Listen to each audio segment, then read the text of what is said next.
All right. It says we are live. Let me refresh, make sure we're good to go here. Try that again. And I'm still not seeing it on my end. Try that again. Okay. Yes, we are live. Cool. Hello, world. Very. How are you guys doing today? Hello. With me today is the lovely and talented Miss, let me see, can I motion? No, wrong way. The lovely and talented Miss Heather Ray. How are you doing today, Heather? I am good. How are you? I'm hanging in there. Just got done with a meeting right before this, so I'm scrambling. I sucked down some protein. I sucked down some protein oatmeal right before this, so that's my lunch. Just make a quick protein oatmeal, and away we go. If I could have you move slightly there you go. Perfect. Excellent. Yeah. Now you're centered in frame. Excellent. So people are like, who the hell's this lady? Why is Ralph talking to this woman? What's going on? Heather is what we call a licensed sexologist. Dum dum dum. What in the world is that, Heather? So that's a very big question to answer. The best way that I've found to explain it to people is I work a lot with individual coaching, couples coaching. I do workshops, sex ed, lots of different, group sessions, lots of different things, but I'm basically helping you to either, people who cannot orgasm or they haven't been able to, I'm teaching about the body to allow them to be able to do that. I'm helping couples, who have issues communicating about sex because it is a vulnerable topic. And most of us were taught you're not allowed to talk about it. So allowing them to be comfortable having those communications with their partner, helping them to pull themselves out of sexless marriages, to allow that to be better. They can get that connection back with their partner, re-spark that intimacy is the way that I like to word it, because we do unintentionally in long-term relationships, we do unintentionally get lazy and we stop doing those things that we once did. So I'm kind of your go-to gal for any of your sex-related issues, whether that's dysfunction or just libido discrepancies, communication, even just the education, because we're not taught about our own genitalia. So we definitely were not taught about our partners in terms of pleasure. It was, the basic sex ed we got in school was just, hey, don't have sex. It's bad. You'll get a disease, and some of those can kill you. And accidental pregnancy. That was the one that was hammered into my head as a teenage boy. Because we had some guys that accidentally knocked up their teenage girlfriend, and their whole life was, quote, ruined as a result. So we were all scared half to death.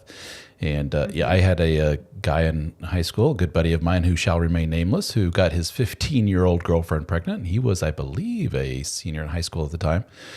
And they're still together, and they have like 5 kids and the whole nine, so it can work. But I remember at the time, it was just like, oh, that was... So you're right, sex was a very verboten topic in a lot of ways. And my kids go to a Catholic school now, and I just had to sign off on a permission slip for my 13-year-old who was going through a Catholic little seminar on sex and what it means. And I saw on one of the list of, this is what we're going to talk about, parents, just so you're aware, so you can sign off that you're cool with your kid talking about this stuff. And it was the dangers of premarital sex, masturbation, all these other stuff. So I said, look, kid, I'm going to sign off on this, but here's the deal.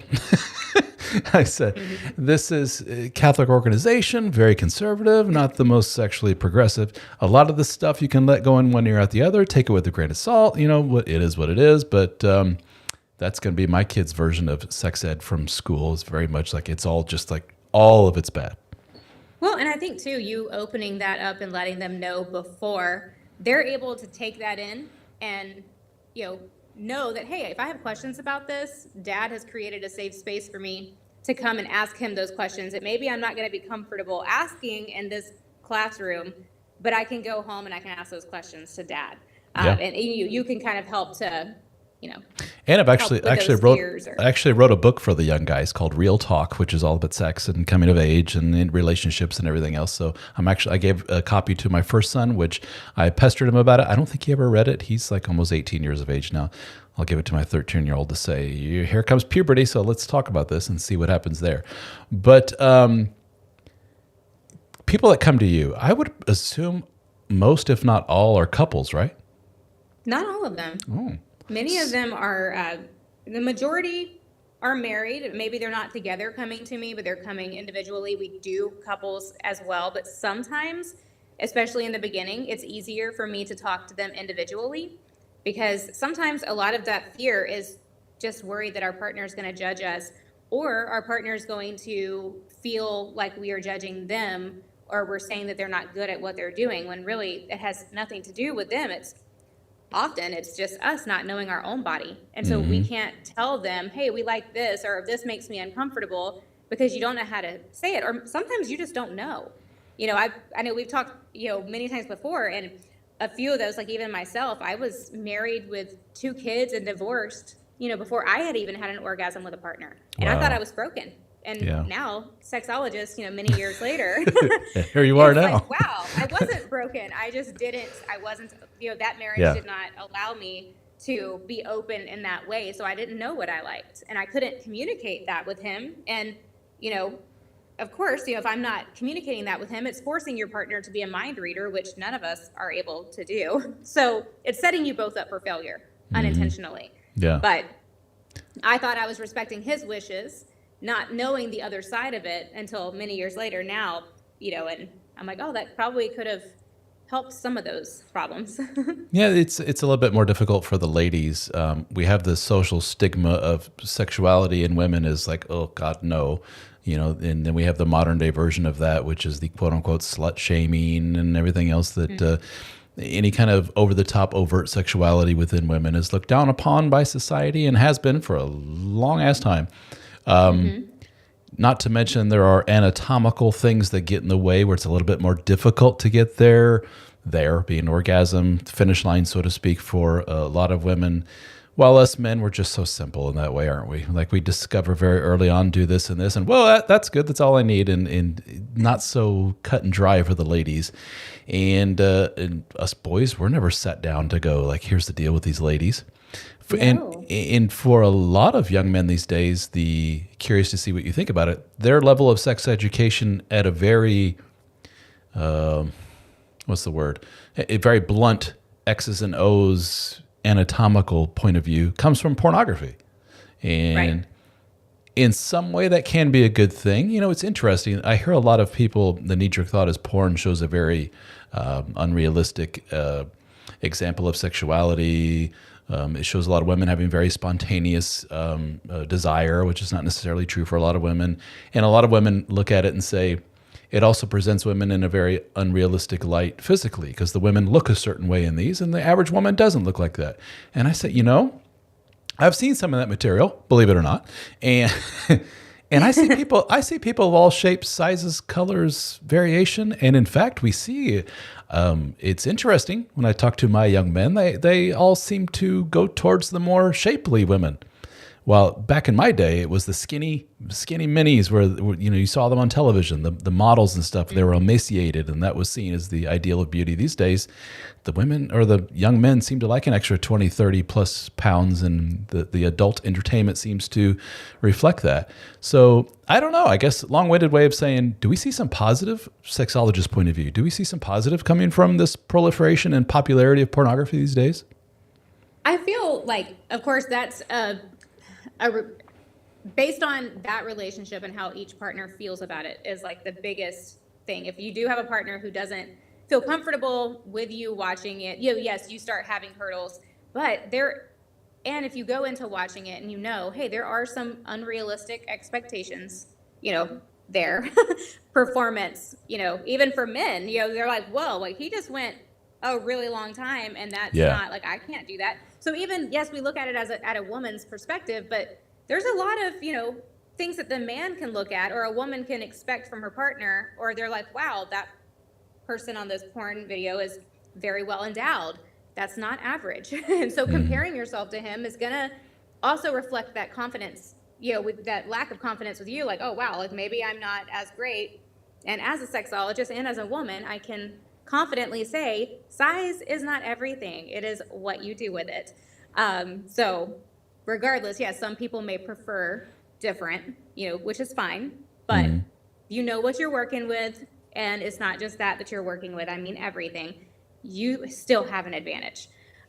Educate yourself, but the porn does help. You're still learning things, and yes, there's a big stigma around porn, and a lot of it is because when you search it online, we don't know if that was consensually made. You don't know what you're getting into. You don't know what you're looking at. And that's like one of the biggest concerns is, okay, I don't want to encourage that if it wasn't consensual.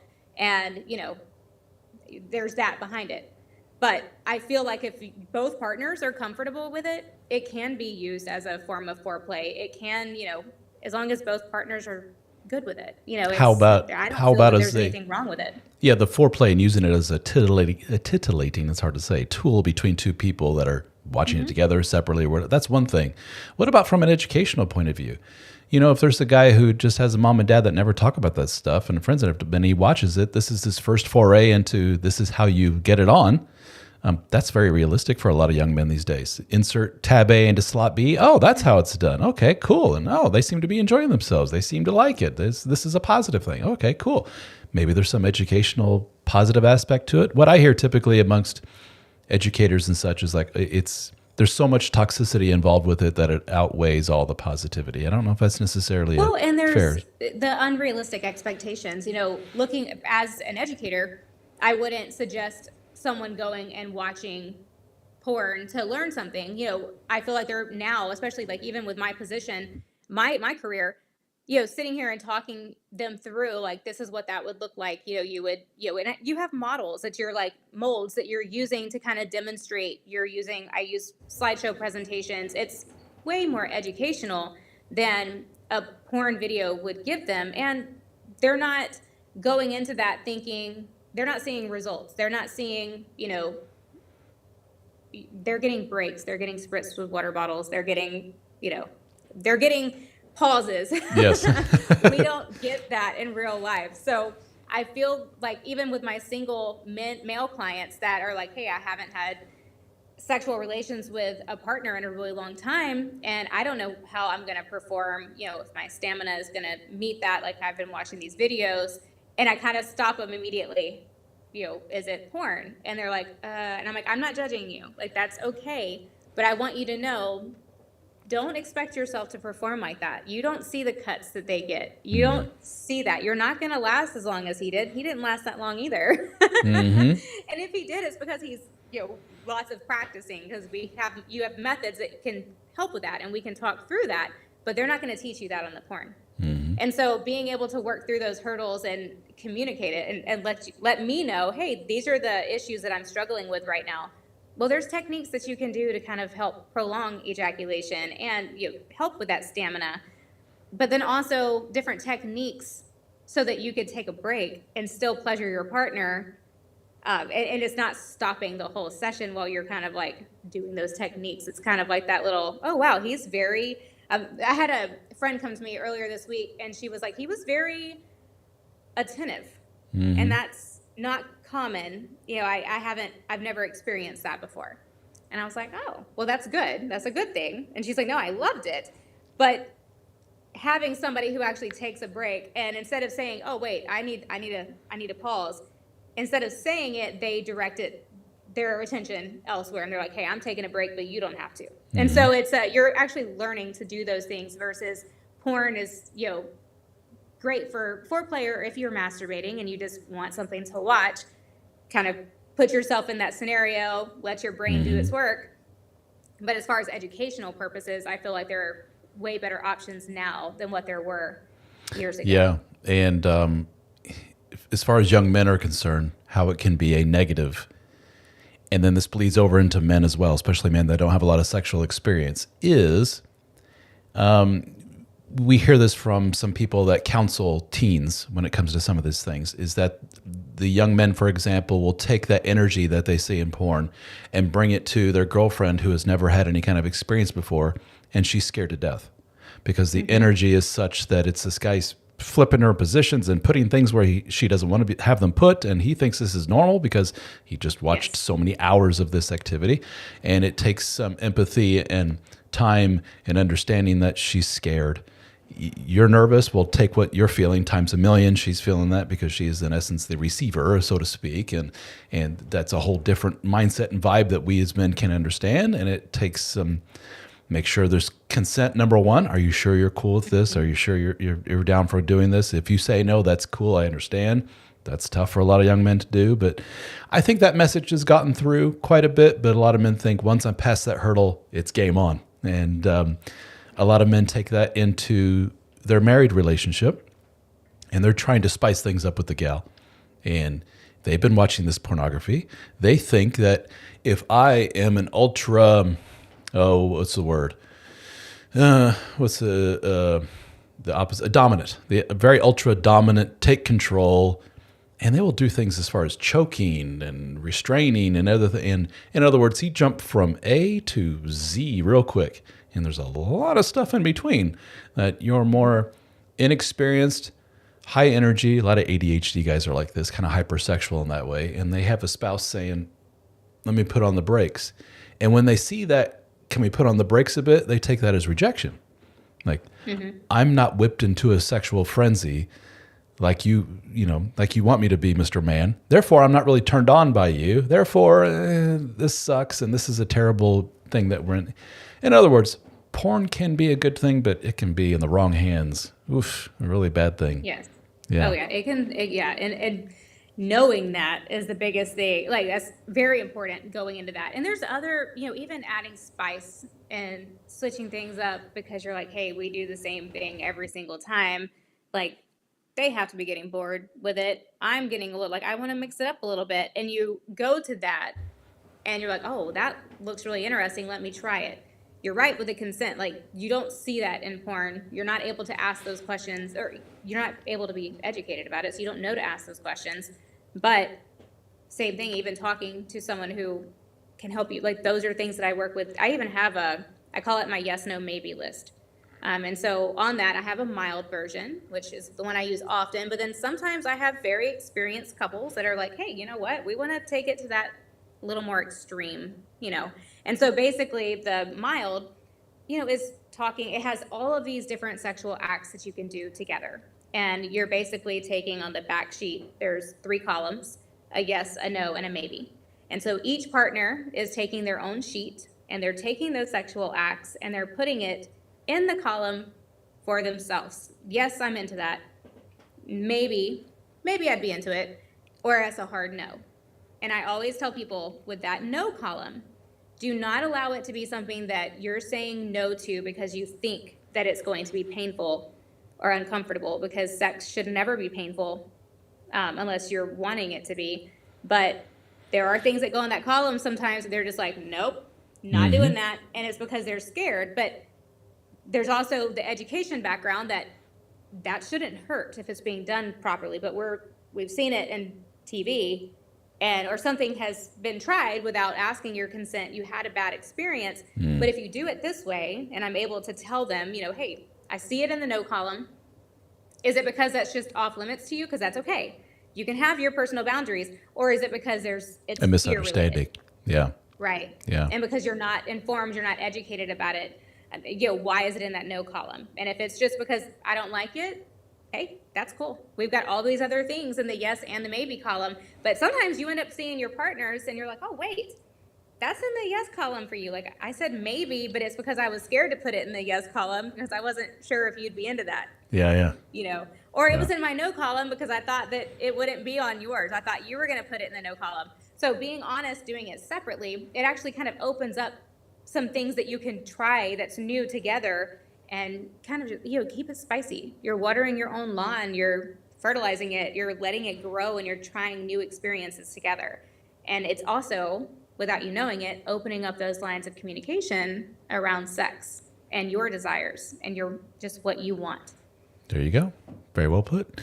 And we are live today. Thank you for all of you for joining today. We are live on YouTube and Facebook. And with me today is Heather, the sexologist. I am Ralph. You're watching this on Dad Starting Over. You can learn more about our organization. Organization is called Help for Men, actually. Helpformen.com. We have a private community for men. I like to do these live streams and have important people on here to talk about different things. And Heather, men love to talk about sex, as you know. That's one of our big topics. That's why I sold so many books, The Dead Bedroom Fix, for example. And I've talked about a variety of topics over the last 10 years. and nothing gets the needle moving or gets me people more energized, especially dudes, until you talk about sex and marriage. That's a big topic. And Fight for a Better Now on YouTube is a follower. He says, curious, in your practice, Heather, do you have many women that are looking to better understand their men? And how can you please stand? Because I think there's a misspelling there. Because they have so in other words, from our perspective as these anxious dudes, we're very much like, how can I be a better lover? How can I be a better lover? I need to understand how to do this better, that better, what not to do, what to do, when to do it.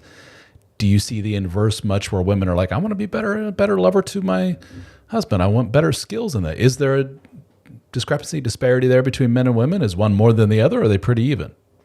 I feel like it's pretty even. Yeah. I do workshops, and I've got my cunnilingus, my oral for women workshop, where men will sign up and they're like, hey, maybe I feel like I'm doing great, but there's always things to learn.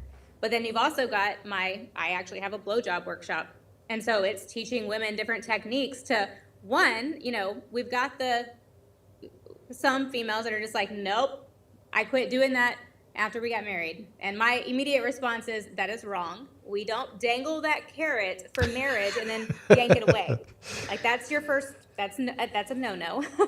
And two, they're just like, nope, only birthdays, holidays. Okay, why? Is it just because you've done it, so you've consented to doing it, but why are you, or because, you sometimes hear, because I wanted a new car. And immediately, nope, no, like, that's not what we're doing. Why are you not enjoying it? Let's talk about that. And so, which stemmed the idea for this workshop, because women can have fun doing that. And so when they hear that, they're like, what? You can make me have fun doing it? I hate doing that. Nope, hear me out.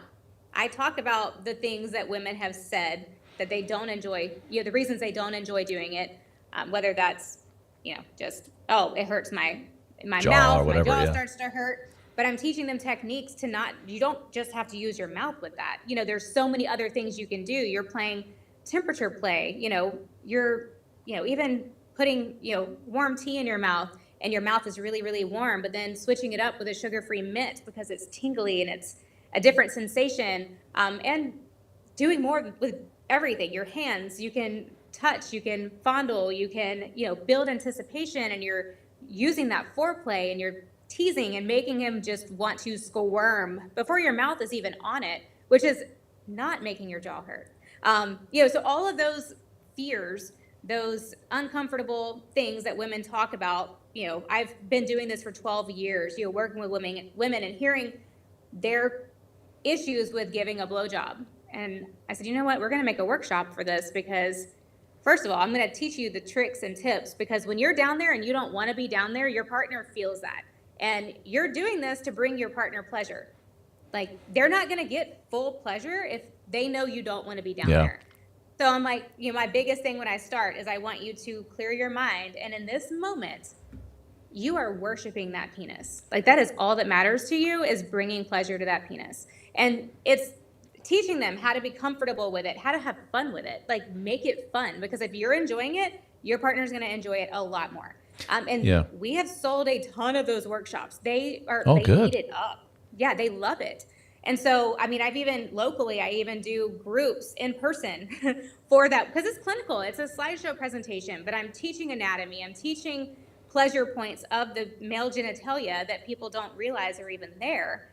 And so educating, that's what it is educating, and then teaching these different tips and tricks. You don't like deep throating? Well, that does not mean that you can't give a great blowjob. You could still give a great blowjob without having to do that.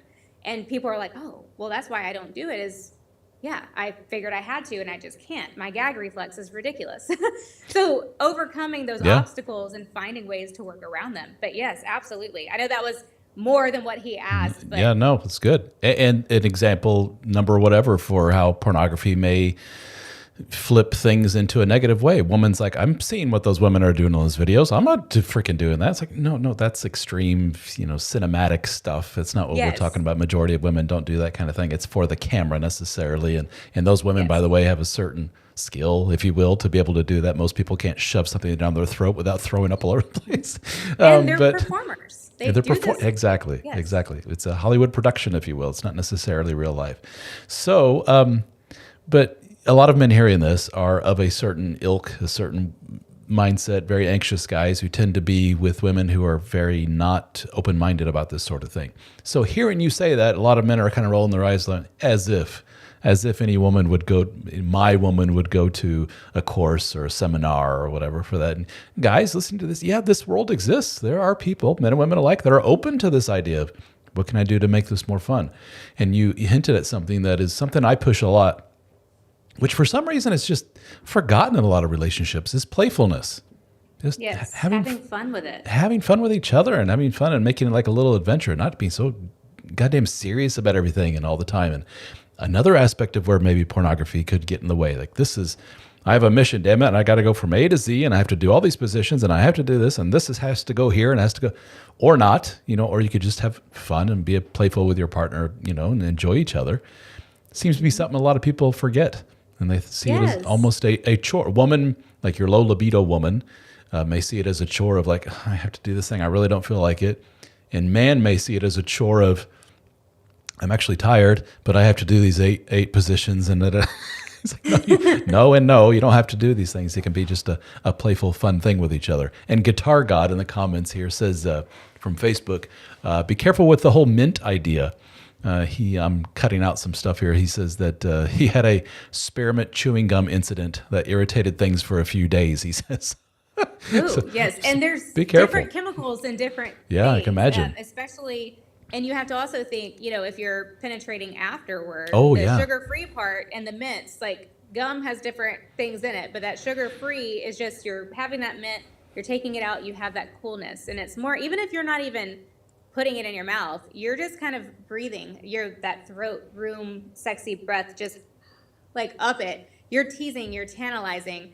But yes, being careful with sensitivities and things like that. And if you're using something with sugars in it, penetration afterward is going to irritate a female partner. Yeah. So keeping disrupt all of the that balance. in mind. Yeah. Mm-hmm. Mm-hmm. So the sugar-free, the mint, make sure that you're careful with what you're using.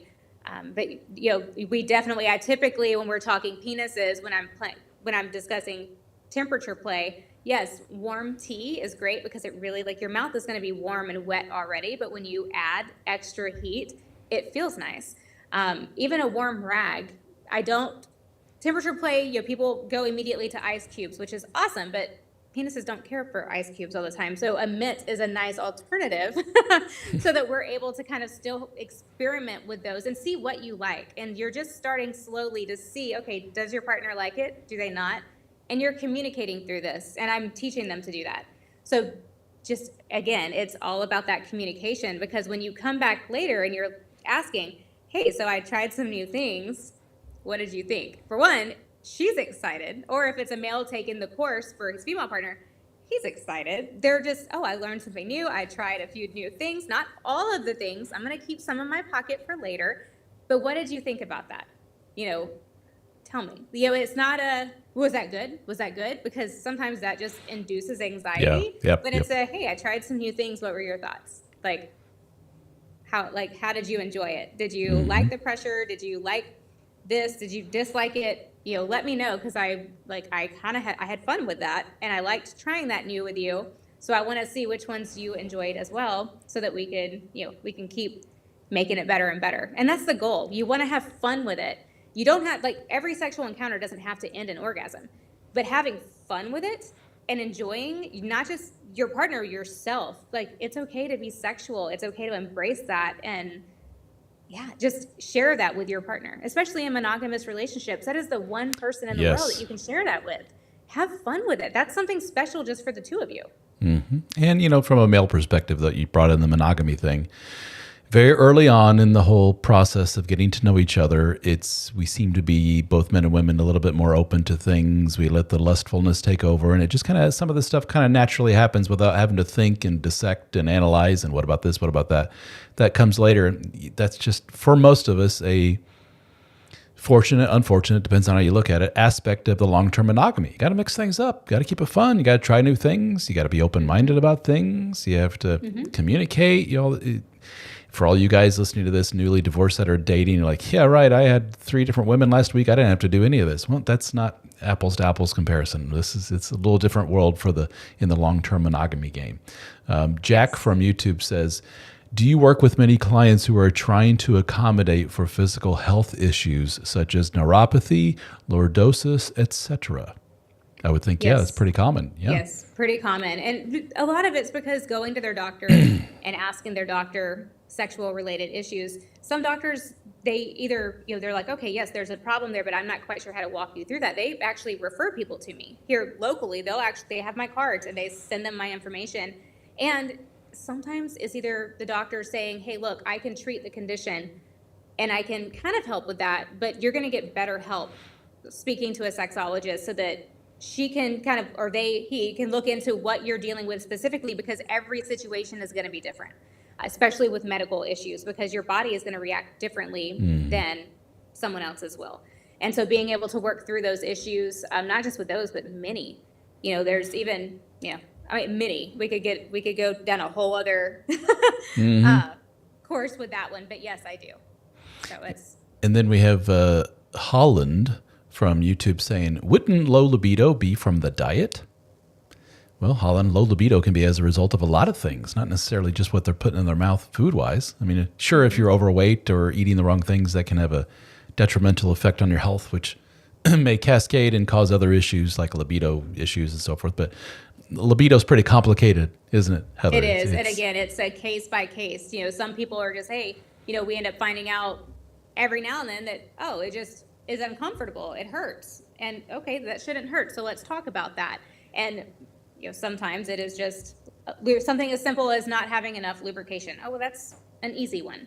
That's easy. Sometimes it's more here. If it's not happening here, it's not happening there. Period. This is your largest sex organ, is your brain. And so it's definitely trying to figure out with that particular situation, what's going on, what's causing that low libido. And sometimes it's just, hey, I have a responsive desire. It's not spontaneous. And I need to figure out how to get it to respond in a better way than what it currently is, or finding a healthy compromise. I hear from a lot of ladies in my comments, because I do, the material I do is predominantly aimed at men. And based upon the book that I wrote, The Dead Bedroom Fix, some of the content will be around men complaining about lack of sex in their relationship, and anxious guys avoiding women and all this other stuff. And you'll have women come back in the comments, and a lot of them will say, well, one of two things. One is, we have this problem too. A lot of us want more of it, and we ain't getting it, dude. We can come back to that because we alluded to that in the last time you and I chatted, which was a little controversial. I don't know if you saw some of the comments on some of that. I did. Yeah, we'll talk about that. But thing two is a lot of women saying, you don't understand, Ralph. Some of our men are so flippin' bad at it. After experiencing really bad sessions between the two of us for so many years, I just don't want it anymore. I get nothing out of it. Orgasm, schmorgasm, I forgot what that was even like. I don't receive any kind of pleasure. And their contention for the woman is, and I can't go to him with this complaint. His ego is too fragile or whatever it may be. I guess if there's a question here, it is, is that becoming more common that you're hearing more and more women say, I want it, he doesn't, or he's really bad at it, that's why I don't want it? I think I hear that often, but what I like to remind people, for one, give him grace. We weren't taught about bringing pleasure to penises or even our own genitalia. They weren't taught to do that either. That's our job, to teach our partner what we like. And you can't get upset when he's not doing a great job, even trying to open the conversation. How are you opening that conversation? Are you saying, well, you don't bring me pleasure. That really sucked. You're really bad at it. Well, of course, he's going to continue being bad at it. He doesn't want to talk about it because you just shamed him for it, and now he feels awful. Be kind and be loving with that, and just say, hey, look, I really want to try new things with you. I want to, make our sex life better. I'm not saying it's horrible right now. I want to try new things with you. I want to strengthen that connection. I want to have more pleasure with you. Like, I want more pleasure. I want to bring you more pleasure. It's not so much what you're saying, it's how you say it. And allowing that to come across as non-judgmental, like, let them know, like, no one taught us about our genitalia, and hey, I listened to this podcast today, with Ralph, and he had a sexologist there, and, she was talking about sex and pleasure, and we don't communicate much about how we're feeling in the bedroom, and I've never really sat back and taken the time to tell you what I like. I don't even know if I know what I like. Maybe we should explore that. Maybe we should, look into that and try new things together and see, like, maybe we like things that we don't even know we like them yet. And I would really love to, like, learn that with you. I think it would be fun. It's something we can do together and make a game out of it. Again, open, playful, communicative. Yes. These are all good things. Guitar God from Facebook says, Heather, do you have much experience with clients who have porn-induced erectile dysfunction? Interesting. And if so, do you see much success in correcting this issue? So a lot of that, in my experience with clients that struggle with that, usually goes back to them expecting every sexual encounter to be like they see in porn.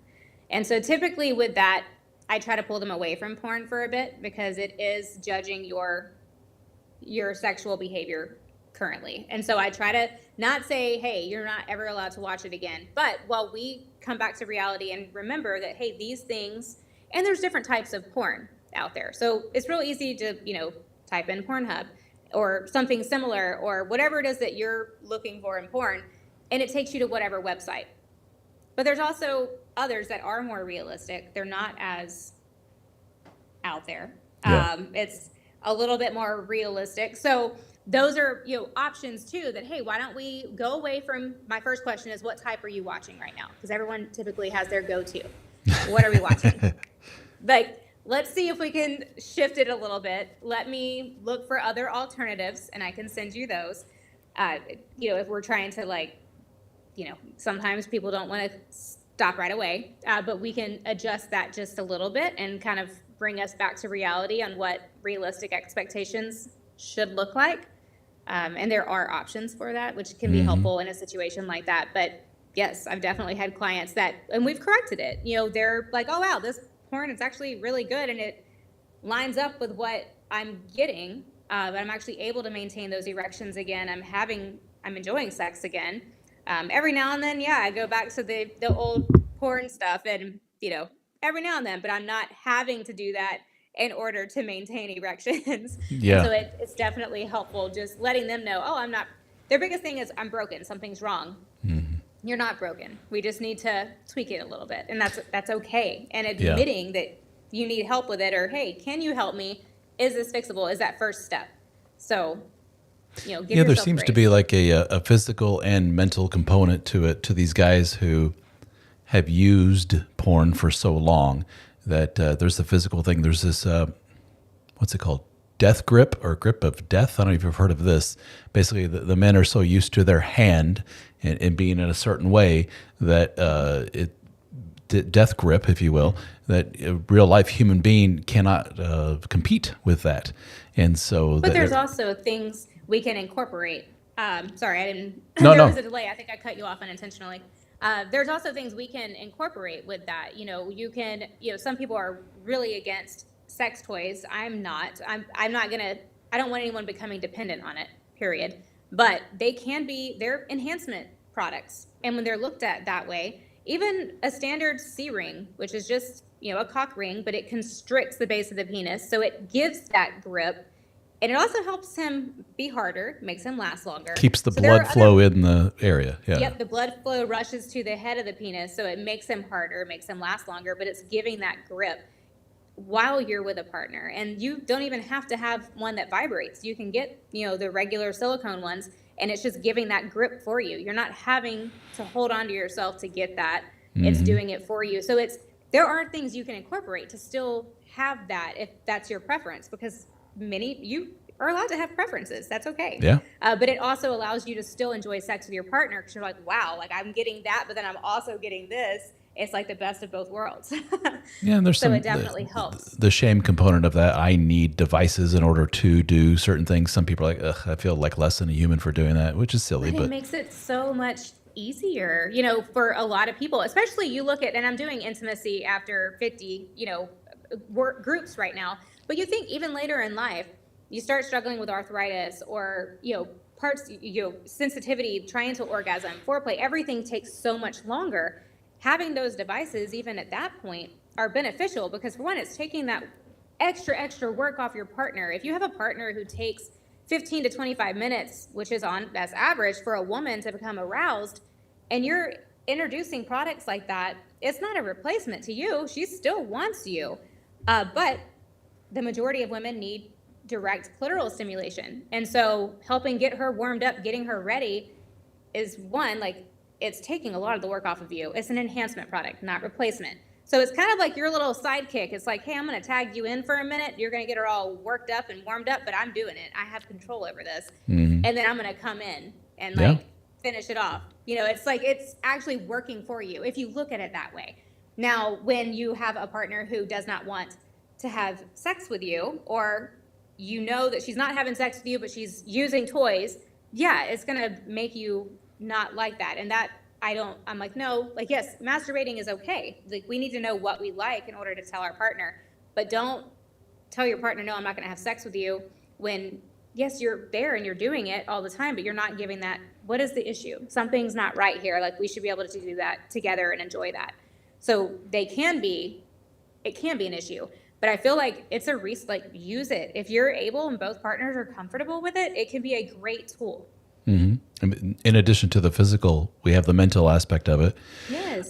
We have some guys in our group, a lot of guys in our group that have, I mentioned it earlier, the ADHD thing. So they're constantly looking for their little dopamine fix.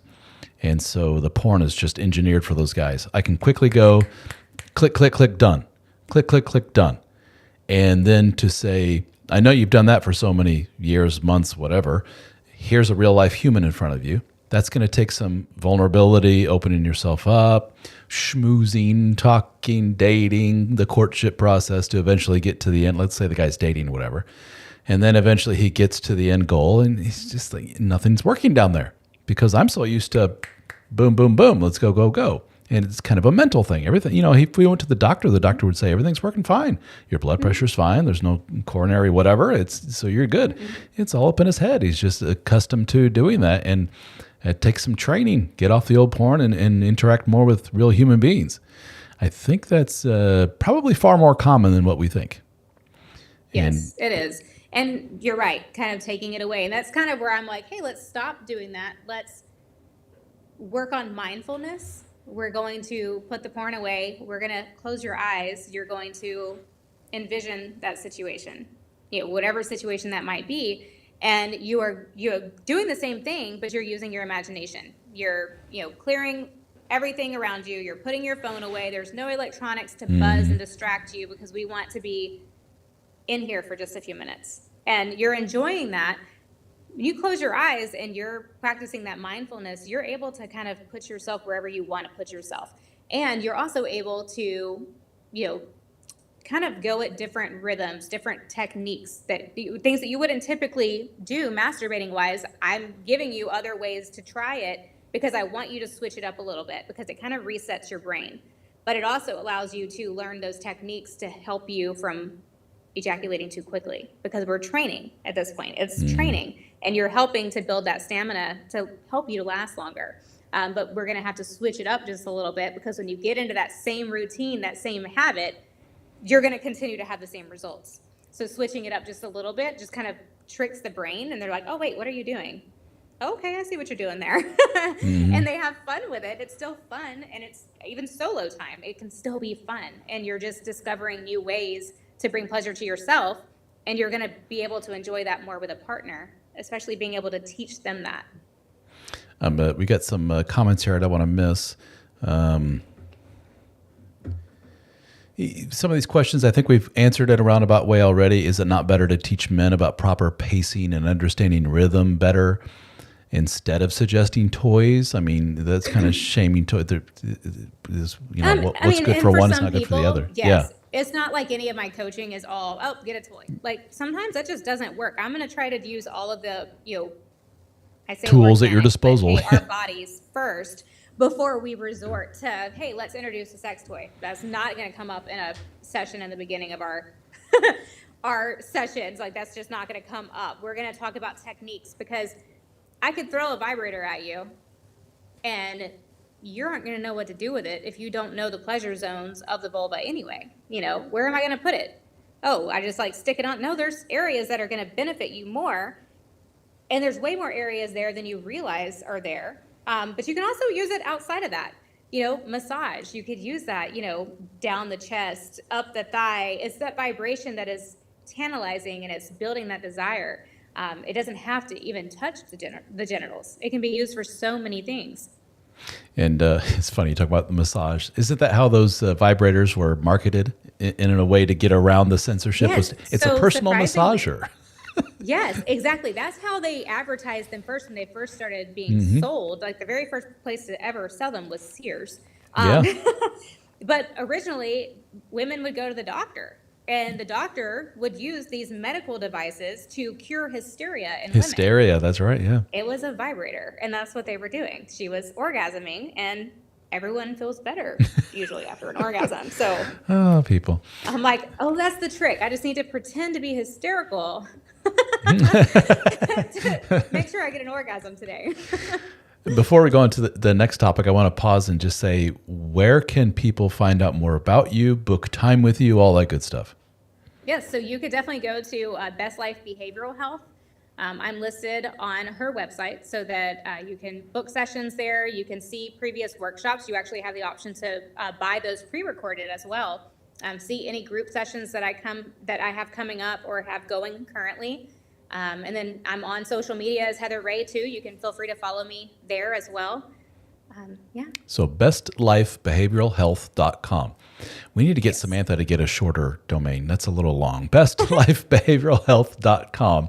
And then look up Heather on there, and you can see all that you have to offer with the coaching and the courses and the seminars, pre-recorded or live coming up, all that good stuff. But I wanted to, by the way, I want to be cognizant of your time. Do you need to be out of here by a certain time?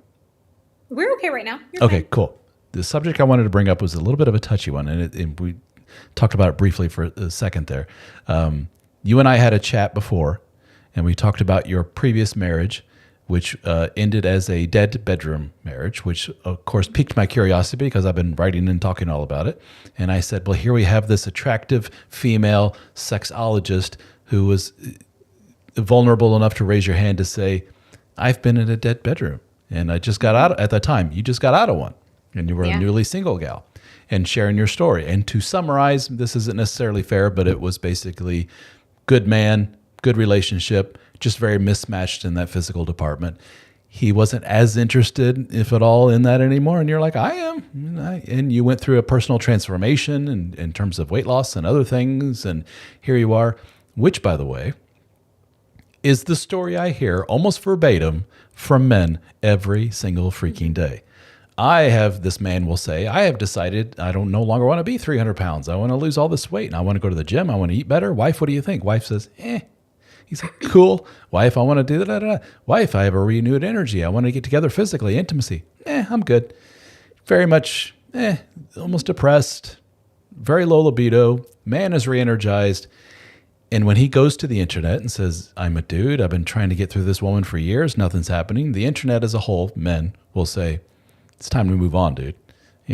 Some will go as far as to say, get you a side piece, as the men say, cheat on the side, keep your family life going. While others will say, leave. A world of abundance awaits you as a man who's newly fit and everything else. Then we have a gal, Miss Heather Ray, saying the exact same thing. And boy, did the men come after you, didn't they? Yeah. In the comments. Well, and I think some of it too, some of the comments they were picking up on parts that we were talking about that were not it wasn't my experience. Like with the 100 men, no, that we were exaggerating, and it wasn't me. Oh, I see. Yes. 100 men. I got to watch how I Not clip that these a things. number means anything, but that's me as a sexologist. I'm like, no one will ever know my number. They don't need to know my number because that doesn't define me. It could be 2. Whether it's 2 or 200, Yes, it doesn't matter because that doesn't define me, just like it doesn't define a man. People will say real quickly, oh, I want to marry a virgin because, she hasn't been with anyone and I'm the only one that she's ever been with. Yeah, But then good luck with they that. are also the ones to complain later because she doesn't have the experience. And unfortunately, she can't help that. She saved herself. She wanted to save that for you. The only experience she has is with you. So you're going to have to work a little harder, but you can't shame her for it. So there's a double-edged sword, is that how they say it? But I just wanted to point out the irony of that, of a lot of men. And, I got on there and said, I don't get it. Here we have a lady who's experienced. I almost expected a little camaraderie from the men of like one of us, like we're all there. But instead, there's a lot of sexism there. Let's be honest. A lot of, and it was also a lot of people lashing out at basically, you don't know it, but you represented the women that they were upset with in their life. Some of those men had been cheated on. Some of those men were the guy who sat at home and worked 100 hours a week and did all the things he was supposed to. And the wife said, adios, I'm leaving for the pool boy or whatever. And so those guys are obviously very hurt. And here they hear a woman saying, I'm going to leave this, what seems to be a perfectly good guy, other than you were wildly mismatched in the physical department, which is hugely important. Sorry, people, but it is. Well, and yeah. Oh, sorry. The one thing too that I think we must not have gotten into it on that, but the one thing that I noticed a lot, like what you're saying, is I actually didn't file. I wasn't the one that filed. My ex-husband did. He felt that he was holding me back, which I don't like. We're really good friends now, but he's a great guy. Like, we get along great. We didn't have any issues outside of that. But after going through that sexless marriage and us talking about how it was making me feel, lack of confidence, I wasn't feeling sexy. The one person in the world that I wanted physically did not want me back in that same way. And he said, I do. I just don't have a libido. I can't. I'm like, okay, but how I'm feeling. You can say that you are, but your actions are saying otherwise. And so this is how I'm feeling. And it's a really crummy feeling to have. Like, my confidence is at an all-time low. Like, this is challenging for me. So as we're working through this, he ends up, 2.5 years in, he has a heart attack. And I think obviously after a heart attack, you are put on medication, which is going to make that even more challenging. And so I think he already knew, okay, we're struggling with this. This is already an issue. This is going to get worse. And at this point, he felt he was holding me back. So instead of working through those things, he just kind of threw his hands up. And we were both, we definitely, now looking back, we both could have, he says, no, you couldn't have communicated more. You were very assertive with your communication, as he's laughing. Because I'm like, yes, I definitely put it out there. I let you know. But I think both of us could have handled things differently. But I don't know if staying, people are like, oh, well, do you wish that y'all, could y'all mend things? And I really like the relationship that we have now. We're friends. No, I don't want to hear about him dating. That's weird. It's very weird, but we're friends. And I don't know if we had continued on that path that we were on, if we would have resented each other. And it doesn't mean that the divorce was perfectly peachy and everything was sunflowers and rainbows. No, like we had our hiccups there. We definitely could have, we're human and we make mistakes. But now looking at it, I don't know that I would risk having that resentment toward each other and saying, oh, I wish we had, he says, I wish I hadn't pulled the trigger so quickly. But what's done is done. And I am thankful that I do still have a friend in him. And, it's been amazing still having that friendship, and that, if something were to happen to him tomorrow and he needed a caregiver, like, I'm that person, I would do it. Yeah. Whether he liked it or not, like, hey, sorry, buddy, like, you're stuck with me. But yeah, it's definitely one of those, it sucks that it happened the way that it happened. But yeah, that's definitely, it wasn't me that walked away from it. It was, we had been fighting through that for a while. So in essence, he was like, I got to cut you free, girl, let you do your thing. Yeah. This ain't working. And, you're a sexually open-minded individual. I'm going, sexologist. That's a big leap for me to say that. But did alternative lifestyle type of things come to mind, such as open relationship or anything like that? I ask because not because that's my world, but because I hear that all the time. Yeah, it did. That was definitely something that was mentioned on his end as if you're just getting those needs met, we'll be good. And I have many clients that are open, and that's cool. For me personally, I do not want that type of relationship. Mm-hmm. I'm a one-man gal. Like that's my thing. It's just, I want that between you and me. It's special. I enjoy the passion with just us. I want you to walk around and know, yeah, my wife is a sexologist. Let them they don't know how I am in bed. Like, they'll never know. You know that. Like, that is something that you have. You have that. Like, that's our thing. And so being able to, especially like my partners are, dating me, they're going to know, hey, yeah, sometimes she parades around online in lingerie and pours honey on her ass in a TikTok video.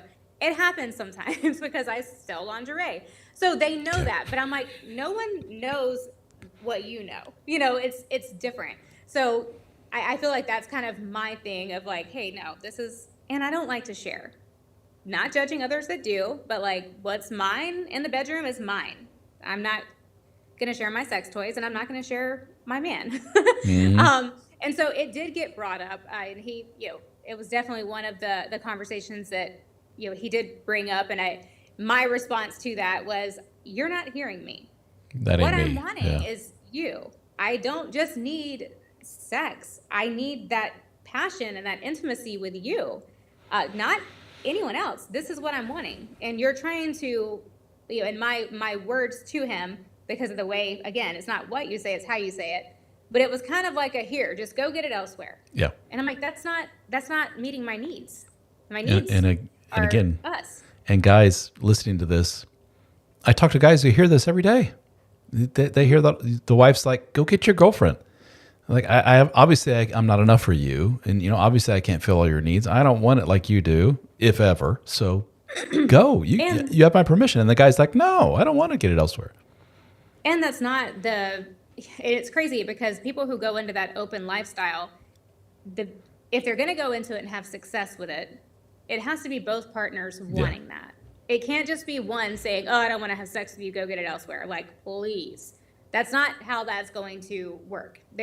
Especially when all that partner is wanting from you is you, and that time, that attention, that passion. If they find that elsewhere, which you're inviting, what do you have to offer at that point? It makes it more challenging. You both need to be on the same page if you end up going into a lifestyle like that. And there are ways that you can do it and have success with it, but that's not one of them. And so I knew, hey, for me, sex is passionate. Sex is feelings. Like, I had a traumatic childhood. So all of that comes into like, I have to trust a partner. I'm not just going to have sex with somebody on the first night. I need to know that person and know that I'm safe. And I'm going to be able to open up and have fun. Like, It's great. But I need that. And if I find that connection, because that's with my partner, but if I find that elsewhere, that's going to affect my relationship here. And I'm not going to risk that. Another way of framing it is, and this is something I hear often, is we're really struggling as a couple to come together to figure out how to make this work. We heard about this thing called open marriage. What they don't have is that introspection like you do, which is to say, I'm actually very monogamous when it comes to that world. And I know me, and if I were to form that kind of relationship with somebody, I'm going to be more drawn to that than I am to you, and that's going to put our relationship at risk. And that's what I've heard a lot of people discover after the fact. Oops, yes. I've grown attached to, caught feelings for, whatever. This person's my new primary partner. I'm forgetting this one, and that disintegrates and divorce and all the other good stuff. Mm-hmm. And you're big enough to say, I know me. That's what's going to happen, dude. So, no. Yes, and letting clients know when they come and they're asking about it, letting them know. And when I know immediately, it makes it super easy because as soon as they're like, oh, that would never happen. You would never catch feelings? Nope, never happen. Okay, you're not ready for that. Yep. Because anytime you are having sex with another person, you can separate sex and feelings. People do it all the time. You're able to, great. That doesn't mean it won't happen. And if you're that quick to throw it out, oh, that would never happen, then you haven't thought enough about it, because we need to have a game plan for when that happens. We need to have boundaries and what we both are comfortable with going into this. Like, we're writing those out. And like, I have my clients, like, they write it all out. They bring it to me as a list. And I'm like, okay, well, I want you both to sign the bottom of them.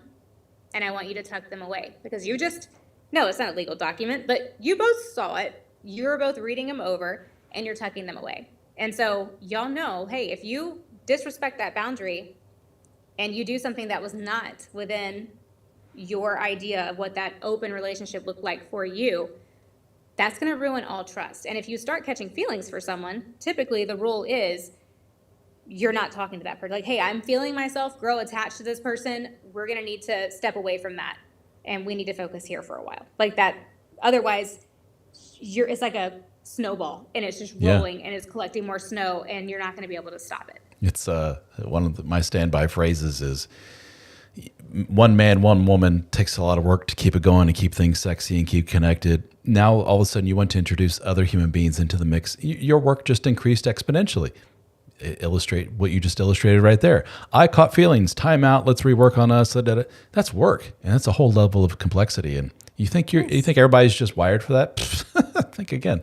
That's some tough stuff. And those relationships have the same problems that a monogamous relationship with jealousy, they have the same problems. It's not like those issues go away because they're getting needs met elsewhere. No, it doesn't go away. It looks different, but they're all still there, and it's out in front of you all the time. Not all the time, but when you're engaged in that. Before I let you go, I want to address kind of a left turn in the conversation, but I want to address Jay from YouTube says, after 20 years of marriage, 10 years in a dead bedroom, my wife revealed that she had sexual trauma. She had to sit on her dad's lap as a kid, and that's why she is all done with sex. I would assume there's more to it than that, but maybe not. I don't know. Everyone has their own flavor of what's traumatic and what's not. Mm-hmm. And he says, and this is the last, I don't even know where to even begin with this, he says. Is she 10 years of a dead bedroom, my friend? Maybe people have different definitions of exactly what that is. I would assume little to no contact between the two of you for 10 plus years. What keeps you around, Jay? What's going on with you guys? Do you have a codependent streak within you that causes you to stay attached to such a dysfunctional relationship? She says, I had sexual trauma as a kid, and then you're kind of belittling it by your tone of like, and she said she sat on her dad's lap. I would assume there's more to it than that. Maybe she's not ready to tell you, I don't know. But regardless of what trauma or source of the disconnection is, dude, 10 years. You got... something's dramatically wrong here, and you haven't addressed it for a whopping 10 years. So something's going on in your noodle too, mister. So what's up? I don't know. What do you think about that, Heather? Well, and you said the beginning was they've been married 25 years or together 25? 20 and 10 of, 20 and half of that has been in a dead bedroom.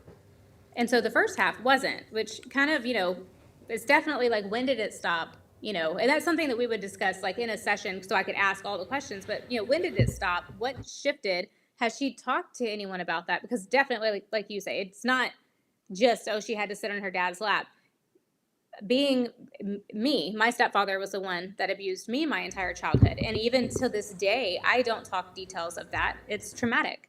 It's something that I'm not comfortable talking about. People know it happened, but I don't go into details. And most people who have gone through something like that will not go into the details. It's just not, they don't want to relive that. And your brain it's interesting because it's almost like it starts to kind of block off certain areas of that so you don't have to relive it, especially if you're able to overcome that and, not pretend it never happened, but you're able to heal and move on with life and not allow it to affect future relationships.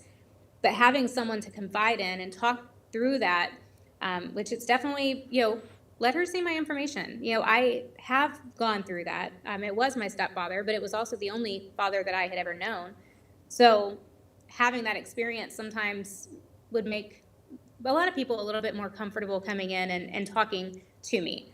And my biggest thing personally is I chose to take that ugliness and turn it into something beautiful to help other people, not have it control. I refuse to let my abuser control the rest of my life and my sexual being. Like, I am going to be a very sexual person with my partner, and I'm great with that. I love that. And I'm proud of myself for getting through that. But it took lots and lots of work, and educating myself and knowing that, consensual sex it's okay. It's not a bad thing. It's not shameful. It's consensual, and you're allowed to express yourself however you choose to. But we're not taught that. So having somebody that she can talk to kind of spill that information to her comfort level is extremely beneficial and could be a big deal. Yeah. And this issue, if there's sexual trauma and so forth, Jay, is bigger than you, and it's not your job to fix. It's something that she needs to raise her hand and say, I need a little help with this. And you can help as much as she's willing to allow you to do so and what you feel comfortable doing so, but it's not yours alone to fix the issue. You don't push her and say, I found a counselor for you. You need to go tomorrow. You need to do. That's not going to do anything. No. And you're not going to fix. Be supportive you can give her the information, but if she's not ready, she's not ready, and you have to let her take that at her own pace. You can give her the information and just say, I'm here for you however you need me. I heard this podcast today. I thought it was great information, and I'm just here however you need me to be here. But I love you. I support you. I don't understand what you've gone through, but know that I'm here and you're not by yourself. You're not alone. And to put a arguably negative spin on this, Jay, you don't necessarily have to be her spouse and go through all this either. You can still be a loving partner, friend, whatever the proper term here is, and not be her romantic partner any further. Mm-hmm. You guys have a lot of baggage, 10 years of not touching each other under your belt, I'm assuming. That's a lot. That's a lot, and most people won't be able to come back from that. Let's just be honest. Most people will say, that's got too much going on. I understand you have things in your past and so forth, and God bless you. I hope you get through it, but we can no longer be romantically connected. And that's not because what happened to you back then. It's all the other stuff and all the resentments and everything built up. So, but you can still be supportive, and especially if you have kids together and everything else. And the fact that you've been 20 years together and at the 10-year mark something happened, usually it's kids. And I can tell you, when you're questioning like what happened, usually it's like kids came in the picture that changed that dynamic between us completely, postpartum depression, all kinds of stuff. It happens quite often. So, and go ahead. Sorry, to add to that too, and that what happened could be too, like obviously we're not going to feel or know exactly how he meant as you're typing. Like that can be misinterpreted very easily. But, if she came forward with this around that time and she didn't feel supported, or she, something was, I say this only because my first husband made the comment, oh, well, if it went on for that long and you didn't stop it, you must have liked it. And I'm like, I was 18 months old when he met my mother. That's not how that works. And so maybe he didn't realize how he was saying it, but it's definitely something that's still in my head, that I still remember him saying, and I was, it definitely has an effect on you. And it definitely shut that comfort down. So, I mean, even little things, like if you're thinking about how maybe you handled that, it's not to say it's his fault, but just to throw it out there. There's so many other things that could play a role in that, You got it. To definitely think about everything. So, Miss Heather Ray, let's call it a day then. Thank you all very much for joining us today. Thank you, Heather. BestLifeBehavioralHealth.com. Check it out. Heather is a licensed sexologist to help you, your partner, whatever issues you have in the realm of sex and intimacy together, all that fun stuff. Check it out, BestLifeBehavioralHealth.com, and do a search for Miss Heather Ray. Heather, thank you so very much. Another good chat. You. We should do it again sometime.